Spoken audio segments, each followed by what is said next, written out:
Here's a question everyone asks at least once. If a country has printing machines, why doesn't it just print more money and make everyone rich? It sounds logical, right? If there's not enough money, print more.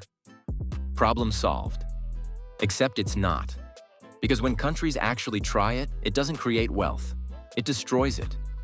And the perfect example is Zimbabwe, a nation that once printed so much money it turned billionaires into beggars and a loaf of bread into a luxury item. This is how it happened, and what it teaches us about the real value of money. The illusion of printing wealth. Imagine this. A country's economy is like a pizza. It's divided into slices, each slice representing a share of total wealth.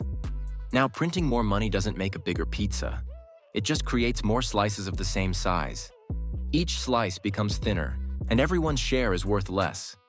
When governments print more money without increasing productivity or real goods, there's more cash chasing the same amount of stuff. The result? Prices explode. That's inflation. Inflation isn't caused by greed or bad luck. It's caused by too much money in circulation for too few goods being produced. The Zimbabwe disaster.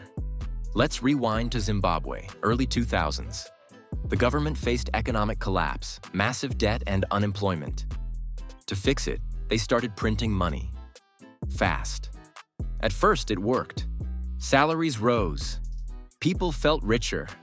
The economy seemed to come back to life. But it was all an illusion. Because as the government printed trillions of Zimbabwean dollars, real production, farming, manufacturing, exports didn't grow. There was more cash, but not more value. By 2008, inflation hit levels never seen before. Prices were doubling every 24 hours. People would rush to the store right after getting paid, because waiting a single day meant their salary was worthless. Money that lost its meaning. At the peak of Zimbabwe's crisis, the government printed a $100 trillion note. It wasn't a joke. It was real currency. But that single bill couldn't even buy a loaf of bread. Think about that. $100 trillion. For one loaf of bread. People started carrying bags of cash just to buy lunch. Shops stopped accepting their own currency and switched to US dollars or South African rand. In the end, Zimbabwe's currency became so worthless, it was abandoned completely.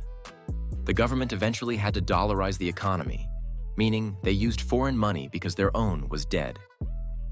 Why printing destroys economies. So why can't countries just print their way out of poverty? Because money isn't value. It's a measurement of value. Printing more money doesn't create more goods, resources, or labor. It just changes the numbers on paper. When confidence in a currency dies, people stop using it.